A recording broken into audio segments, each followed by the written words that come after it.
Hi, my name is Frisha. And my name is Shequita. And welcome to Searching for Freedom. Happy Friday, guys. I hope you had a wonderful week. If it wasn't wonderful, it's okay. It's Friday. The weekend is here. Is here, okay? And those who work on Saturdays, God bless you. Oh, I'm sorry, friend. That's you. That's you. Don't call us out like that. I'm sorry. Y'all are real troopers. We want to live on Saturdays too. Y'all do. Y'all are real troopers. But, so anywho, today's topic is fear is a liar. Yeah, we're going to talk about it. We about to be all up in your living room, your kitchen cabinets.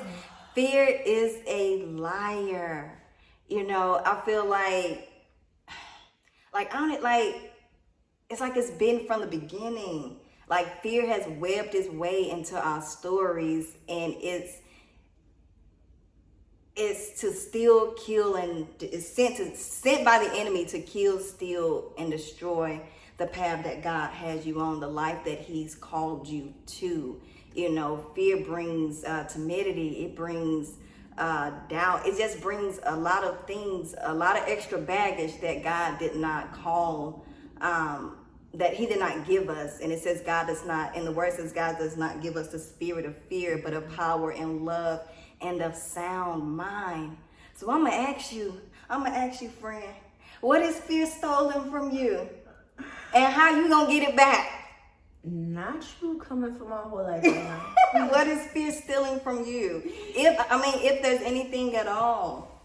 I would say that fear has stolen my peace and my confidence so many times in so many different situations. And it's not consistent, but I'm not gonna lie and say that fear isn't something that you just get over once and then it never happens again. So it's like, in different situations, it's like you want to have faith for something, and you know who God is because you've seen Him before. You've seen Him move. You learn His character. You've talked to Him. You've heard Him, and it's like, okay, you know, I deserve these things. Yeah. But the lies that happen in your head, the mental warfare that goes on sometimes, it's like, it will not allow you to be present sometimes. It's like, well, what if I'm not good enough to break this generational curse? What if even when it comes to being a mom, there's so many times where, because this is something that I pray about so much, with just wanting to be better for my children, wanting to give them a better experience. And not to say that mine was bad, but just wanting better for them than I've had. Yeah. And it's like, okay, well, you never really know what you're doing or what experiences happens really stick with your children for the better or worse. And it's like, God, what if I'm not getting it right? You know, what if I'm not doing all that I can? Like, how can I be better? Yeah. Show me how to be a better parent. And God has to tell me all the time and reveal to me, it's just like, as long as you do the best that you can in the moment and you allow me to be in those spaces and you keep them in my presence, you don't have to worry about anything. Because so often he reminds me that it's like, as a mom, like, yes, we get a lot of credit as being moms, but I'm just a glorified babysitter. Like, they are His.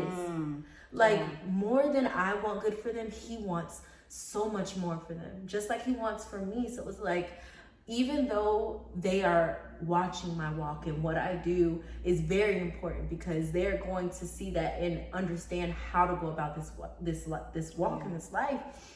But it's like, just like I had to learn how to do this walk, just like I am my own person, the same is for them. So all I can do is just make sure that I stay in alignment with Him, and He will take care of the rest, because His relationship with them is going to be different. Yeah. Like, they are going to have to go through their own things to be able to learn to trust Him and learn what His love is.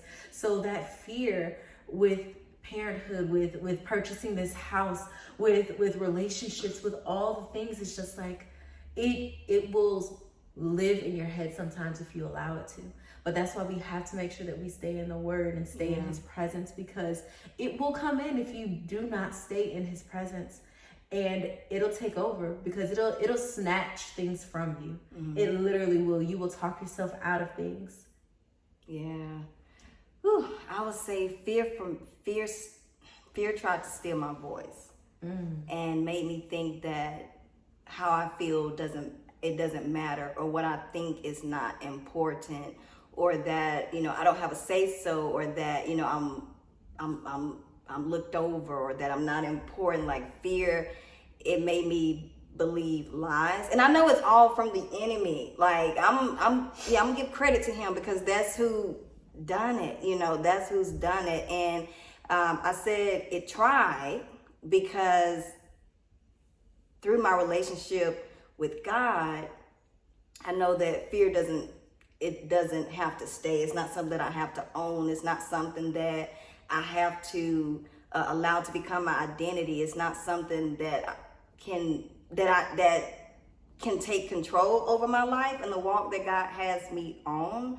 But fear is real, right? Fear is real. And I heard Devon Franklin, he was like, make fear your to-do list. Like the things you are afraid of, and not just like, oh, I'm gonna call my ex back, I wonder what he doing. But you remember you left that relationship because, you know, it was a bad situation, you were living in sin. But if it's something like that promotion you want to go after of, or that entrepreneurship, that business or whatever, like make fear your to-do list. So that's how I'm coming. Like that's how I'm coming this year, making fear my to-do list, stepping out on faith. But that's not always easy at all. It's not always easy, especially when it's something that you've been dealing with for a long time. What else? I'm like fear. I would say my deepest fear, like you said, is not being good enough. Not being good enough. It used to be for the world, but now I don't. It's not about worldly sorrow. It's more so about like godly sorrow. Is this gonna displease God? Is this something that is gonna break His heart? But it took a while to come to that place. So that's why we want to make this video and just say fear is a liar. Like it no longer can rob your happiness if you don't allow it to. Sometimes it creeps back up on me. Sometimes when when something's happening and I have to remember who I am and the authority that God has given me, but sometimes it comes back. Even if it's not in my life, but in my family life, if something has happened to my brother or my mom, and my mom is just like, pray about this and pray about that, and I'm just like, well, what has happened, Lord? What is going on? And I forget. It's like I take on somebody else's emotions, and I forget that. No, I'm not going to allow fear and worry to come in and change the circumstances of what's going on. So what are some practical ways that you have helped when something happens and your emotions are high and you're feeling flustered? Like, what are some practical steps that you or someone else can take to help combat fear? I have to stop. Because it's like different levels to it. Like, you're like, oh, okay, I'll be all right. Like, oh my gosh, Lord. Like, I don't know if you don't do something right now. It's just like, my life is going to be over right now. Like, I don't know. Or, hey, go and say something to this person. Like, I'm like, God put something on my heart to say to somebody. I'm like, no. You don't know me. I don't know that. They ain't going to talk to me. Especially if it's not good. That's when fear, that's when I feel fear the most, when I'm having to deliver not like a warning to somebody. Like, God gives me dreams and visions, and it's like, no, I'm not saying that, because if I say it, it's going to come true. And it's like, if you don't tell them, I'm going to tell them. I have somebody else to do it. But practical ways, I would say, stop whatever you're doing and just breathe. Like, breathe. Take a second. For me, I have scriptures that I have to remember that for me is, God did not give me the spirit of fear, but of power, love, and a sound mind. And I have to remember that. And then I have to speak it out loud. Like, fear lives up here. But when you speak it out loud, it's like, wait a minute, that sounds ridiculous. That doesn't even make sense.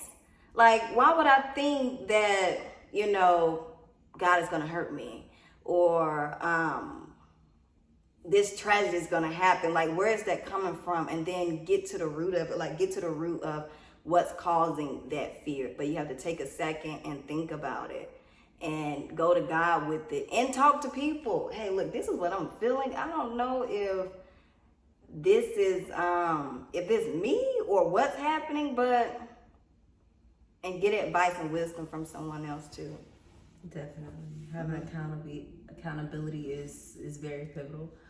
I would say first acknowledge it. Yeah. Because so often we can just try to sweep it under the rug, like, you know what, it's all right, I'm good, I'm gonna be all right. But it's like, no, your fears are valid. And most of the time it's a root cause. Yeah. Something that has happened to you or something you've seen. So acknowledging it and allowing yourself to go through those emotions is so important, because if not, you'll just keep going in that same cycle. It's like you'll try to ignore it and be like, you know what, I'm all right, it's okay. And those scriptures, they definitely help making sure that you have those. But if you don't acknowledge the root of the issue and you just try to memorize those scriptures, it's not really going to be as effective, because you are literally just trying to cover it up. It's like putting a Band-Aid on it. And it's like you have to deal with what the root is for those scriptures to really be able to take effect the way that you're desiring it to, because he can't heal something that you're trying to hide from. Like you have to truly bring it to him so that he can speak life into that area and then show you a different way. So I would definitely say acknowledge those feelings, but you have to really believe it. You have to show up. You have to walk into the room like God sent you there every single time. Because I know sometimes I'll feel, especially when I first started this walk, like speaking to people or even praying over people, it's like because I'm younger or I'm newer in this walk and there's people who've been more experienced in this walk, sometimes I'll doubt myself. And that's why me and my kids, our family scripture is 1 Timothy 4:12. And it's like, you really have to just walk into the room knowing that God is backing you, that one, he has walked into the room before you, but two, he is guarding your back as well. Like as long as you are making sure that you are staying aligned with him and not just speaking from your own flesh and your own desires, like he's not going to steer you wrong. So that fear that you have, girl, just do it through the fear. It's okay to be fearful of some things, but don't allow it to hinder you or to stop you or to keep you complacent. Because if you didn't have fear, you wouldn't need God. It's okay. It's completely okay to be fearful of some of those things that happen, but you cannot allow it to make you stay where you are and not move forward, because in your weakness, that's when he's able to show his strength. So you be fearful, but give it to him. Get to the root of it. Give it to him and still do it. Whatever he's telling you to do, keep moving. Girl, you better. Oh man, listen, fear. I feel empowered. And we're recording the video. I can't wait to watch it, to play it back. But y'all, don't let fear steal what God is calling you to. Don't let fear stop you, like you said, from moving forward. Don't allow fear to stop you from even trying. I've seen that. I've spoken to people who said, well, I'm going to do this, but I'm waiting for this to happen. Or, well, I'm going to do that, but I got to do this first. And it's like, just do it. If it's something God has placed on your heart, just do it. Step out on faith. Faith without works is dead. So it's like, step out, give it a shot, try it. And if it doesn't work, at least you tried. At least you tried. You know, and allow God to help you pick up the pieces and you keep going, but you don't allow fear to cripple you, because fear is a liar. You know, it's something, like you said, it is real, something to acknowledge, but it's not something that you have to wear like an armor. Like, it's not like you take off those old clothes and you keep going, because God has a plan and a purpose for your life, and fear is not going to stop you. Fear is not your protection. Right.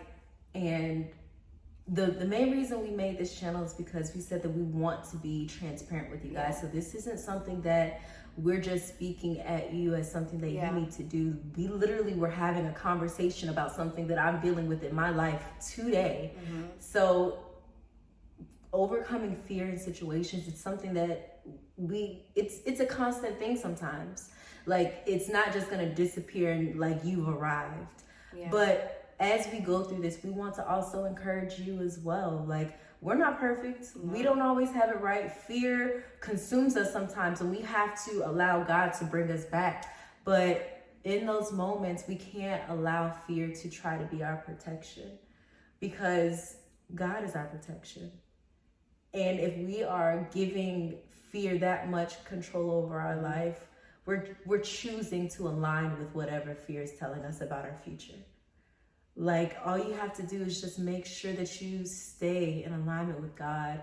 He will protect you throughout. And if something goes a different way, he's going to be right there to help you get out of it. But you have to trust him and not be fearful of whatever may come. But just allow him to speak and love on you in those areas so that you can get to where he wants you to be. And you're going to get there and continue walking with us. That's why it's called searching for freedom. Right? Freedom, like, in order to be free, you had to be in bondage somewhere. So stepping out in faith and receiving the freedom and receiving all that God is giving you. And that's it. Thank y'all for watching. Thank you for tuning in on this Friday. We appreciate you. We appreciate you. And, put down in the comments, what is it that you're fearful of, or anything that you want us to pray for, to stand in agreement with you, to stand in the gap with you and say, you know what, no, that's not who God says she is, or he is, or we got you. Thanks for watching. See you next time. Make sure you like, comment, and subscribe. Smash that notification bell so you won't miss another one of our videos. Thanks for watching.